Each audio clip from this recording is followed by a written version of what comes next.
Hickok 45 here with no firearms. You believe that? You probably don't, do you? Oh no!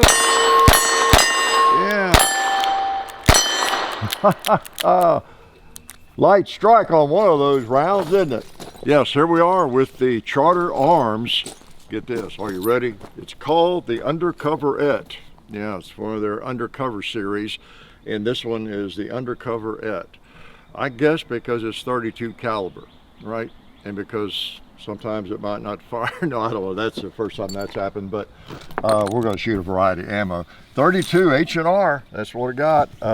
Charter Arms are, you know, we all know them, and some of us love them, some of us don't maybe, but they've been around a good while, and they're famous for their 44 Special Bulldog, and they make a lot of 38 specials, and then 32. This is a really lightweight revolver. Weighs about 14 ounces, aluminum frame.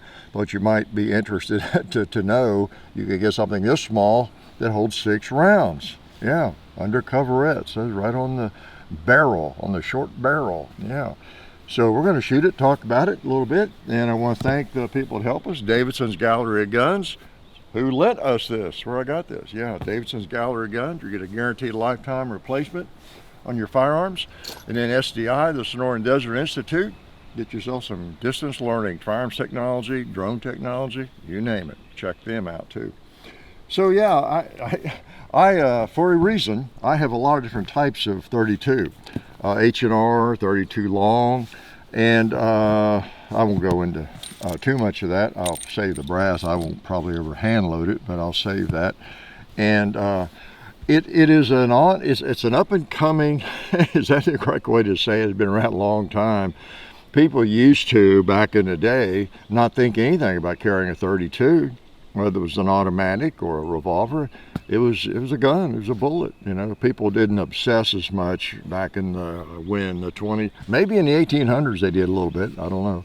But in the 20th century, a large part of it, people were not as obsessed with magnums or with gigantic bullets as much. They knew no human body was really designed to handle a piece of metal going into it, no matter how big it was. So anyway, 32 is making a little bit of a comeback, I think. I don't know, people are using common sense a little bit more, and in terms of firearms and understanding that you can get a little firearm, very small, very light, and hold 6 rounds of 32, which is not that different, not that far removed ballistically, effectiveness wise, or anything from a 38 special.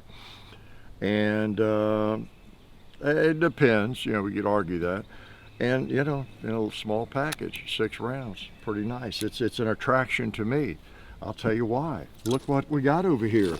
We got my ultimate carry in 32. Yeah, that's why I have so many different ammo brands in 32. I've tried a lot of them, and when I got this, I wanted to make sure I had plenty of ammo. And I think I carry now, what I'm carrying mainly is the buffalo bore, the wad cutter, you know, and I've got some of that out here. But you know, you want a bullet that's going to penetrate and do the job, and the little 32s are pretty cool. They don't kick much, and it could be a nice alternative if you're thinking maybe you're recoil sensitive. There's a lot of reasons, you know. I mean, y'all help me out here. I'm not the ultimate 32 caliber advocate or anything. I just it just makes some sense though to me. But if you're thinking, most guns I get a hold of kick too much, I can't shoot them well, or the follow-up shot, the recoil, it bothers me. I'm not a firearms enthusiast maybe, and I don't shoot that much, so I'm leaning towards a 22, which you could, you know, again, beats a sharp stick. But you might find this as a possibility because it doesn't kick much. I'll let you watch me shoot, and you could shoot H&R Magnum, you could shoot longs. I don't know, these are some high desert, these are yeah, Smith & Wesson long, I mean, none of them have much recoil, and they're fairly pleasant to shoot. But yeah, with the right bullet, you get the same penetration you with 38 special or something. Okay, everything depends on the bullet. And you see a lot of wad cutters around here. Wad cutters are pretty popular in a firearm like this because penetration is what you got to have. You're not going to get a bunch of expansion. These are not magnums. Let's put some on the paper here. Yeah. See, it's not even as light as this thing is. Oop. All right, got a light strike with that too. So we'll try another brand. Didn't expect that, but you're not getting a lot of recoil, right? Now this is some MagTech. Let's shoot a couple of those. Those are longs too. Let's H&R Steinel. We've got some H&R magnums here. Let's shoot these. These are jacketed hollow points. Okay, see how they feel in this light little package. I'm very impressed with my Smith & Wesson. It is very comfortable to shoot, and so is this one. All right, let's shoot stop sign there.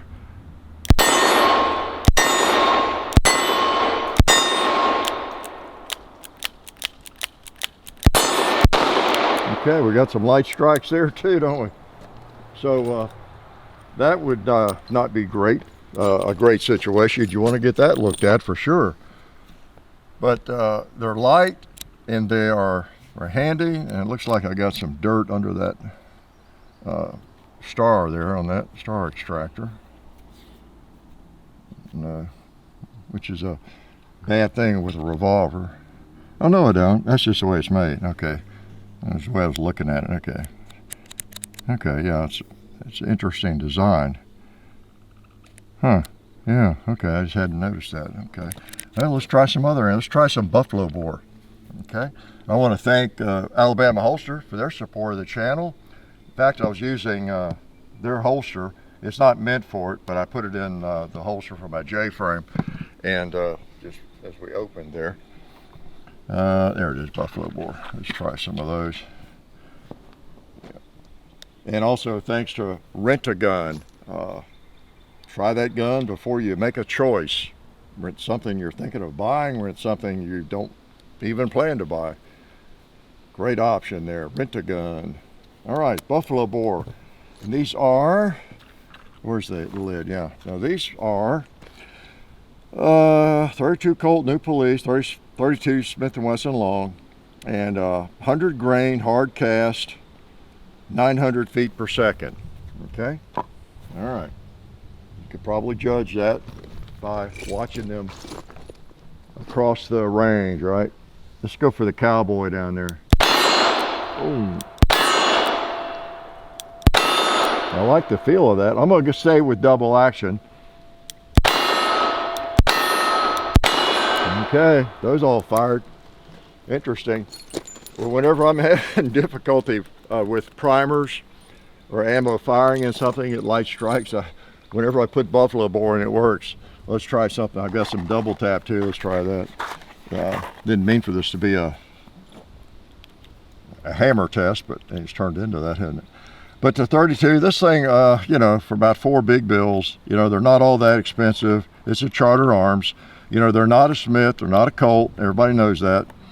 They're kind of a bargain version of a Smith or a Colt, and they tend to work. Probably in single action, I'd have no problems.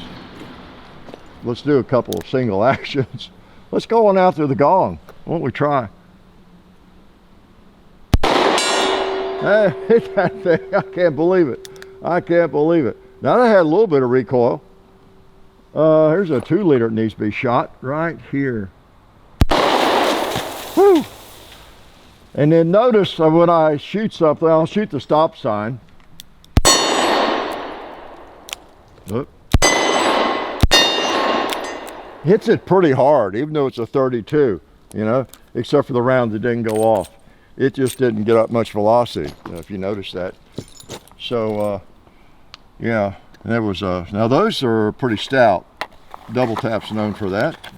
That was 120 grains, 1050 feet per second. So that's the hottest thing I have felt. Now, that doesn't mean that other ammo that's not that hot is worth less. I've seen a lot of people who experiment with bullets and 38s and 32s and everything, and ballistic gel tests and all that stuff. And in fact, many of them advocate for, instead of the H&R, the Magnum, the regular just longs, because they give you the penetration that you need and want. None of them are going to expand, and they give you the penetration you want, and you get much less or less recoil, although you don't get a lot with either one, right? So let's anything we haven't tried here.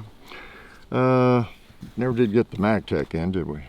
And the MagTech is, what is it? It's 98 grains, and I don't see a velocity on that, but it's 98 grains. Okay, shoots it. No, wait a minute. Is that the? I didn't throw a different. No, that's 32. Yeah. Okay. Now, a lot of people will say, I've seen comments, I think from when we posted video on my 32 there. And by the way, well, before I lose my train of thought, people do post comments about why would you buy that? Why wouldn't you buy a Federal Magnum 32? If you're going to carry a 32, get the really powerful and the Federal Magnum rounds. And I've seen a lot of experts address that issue. Say it's just way more blast and recoil than you need, and you're not really gaining anything from it in these little short barrels, And they really advocate for this ammo, even the non-Magnum regular rounds, So, there's always another way to look at something. Depends on what you're going for. You're going for a cookie cutter, that drill bit, basically. All right, let's shoot him again. Okay. How about a bowling pin? Think it's got enough power to knock one of those off? Boop, boop. 2 with 1 shot. This ammo feels good. Yeah, feels good. So as with any firearm, you want to test the ammo before you carry it, all right? So we've had a couple of brands here. We've not had issues, and with the others, we've had some. Just be aware of that. But what I was going to say too was the reason this gun's out here, I would have brought it anyway, I guess. The reason it's loaded is because it's the firearm I've been carrying in my pocket, okay? So people can make fun of the 32 all they want, but if you got something that's going to go bang, it's going to get the penetration, and you can see the sights, and you got 6 shots, and it weighs nothing. Hard to argue with that sometimes, just depending on what you're wearing and how much weight you want, okay? So I have no problems with 32. No problems with 32 in some applications. It might just be a backup gun, or it might be your primary firearm, okay? Depending on how many engagements you get involved in, on a weekly basis, right? Let's shoot one more time. What have we not fired? I guess we've fired everything. So let's try. Let's see. All right, we're back. John got attacked by a wasp. He actually fell down trying to get away from it. Could happen to me in a minute. So anything is possible. They're everywhere right now for some reason, and it's not even sunny, but they're out trying to get us. So anyway, I was going to fire 6 more. I'm gonna fire the double tap, I think, and wrap up with that. And like I said, I think they were working okay. And then the Buffalo Bore and maybe one other brand. But anyway, a reminder: check your ammo with whatever firearm you purchase, whether it's semi-automatic or revolver. And of course, I'm testing it by shooting a double action. And as I have instructed you all many times, do I need to go over that again? The double action hammer fall is not as far as the single action hammer fall, right, on a double action revolver. So when you're pulling the trigger, cocking it that way, the hammer's does not have as long a fall, all right? So that's when you're most likely to have a light strike, if you're going to have one. Now, that said, with a carry gun, you should be firing it double action. It's a defensive situation, so you want it to work. All right, more double tap. Now these are pretty stiff. I bet they'll smoke a pot. Yeah. Lock that pin. Yeah. right, so double tap seemed to work fine, and they feel good. So it's interesting, the kind of the, I don't know if they say specialized ammo, but like buffalo bore and double tap, they're not necessarily small concerns nowadays. I remember when they started, I guess both of them, and we would consider kind of a boutique ammo manufacturer, I guess you'd say, something like that. I don't know what they would consider themselves now, but they both make a lot of ammo. Anyway, it works fine. So test your ammo, and don't just discount 32. You know, you may not trust a Charter Arms all the time. I don't know. I have had 2 or 3 Charter Arms, and I have, I guess they've all been in 44 Special, and they all have worked. They don't have the feel. I don't like them as much as a Smith & Wesson or a Colt. I've always said for decades and decades that I wish Smith & Wesson or Colt, especially Smith & Wesson probably, would make the Charter Arms Bulldog the same gun, maybe the same materials, and or essentially the same, but make one as the size exactly that, and the same weight, and in a quality firearm, and that would be pretty cool. So anyway, the Charter Arms Undercoverette 32. So you got the Charter Arms with the aluminum frame and everything, very light firearm, and then the 32 might be something a little different, something you would not be interested in. But I tell you, even if you're not and you think it would be a dumb thing to do, you might do a little research, and it might, you know, change your mind to some extent. You do get 6 rounds out of that same little J-frame size firearm, so that's kind of nice. So anyway, just wanted to make you aware of this firearm. I was afraid you might not be aware of it. Life is good. Oh yeah, that's better. This is a great gun for defense. Oh hey, didn't see you guys there. While I've got you here, I want to remind you of our friends over at Talon Grips and Ballistol. Talon Grips makes grips, can you believe it, for all different types of firearms. You can get rough texture or more of a rubberized texture. It just sticks right on there. You know, really affordable, really cool option to improve the grip for your handguns or rifles. So please check them out at talongungrips.com. You'll be glad you did. And also Ballistol.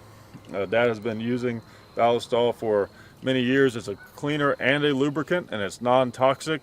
It works really great, and we're happy to have them on board since it's been a part of our shooting endeavor for a very long time. So go to ballistol.com, talongungrips.com, and also while you're out there, I'm juggling all these things here. Also, while you're on the internet, please do check out our other social media like Hickok45 on Facebook. There's also Hickok45 on Twitter, The Real Hickok45 on Instagram. There's a John_Hickok45 on Instagram where I do some things. So check out all that stuff and then watch more videos.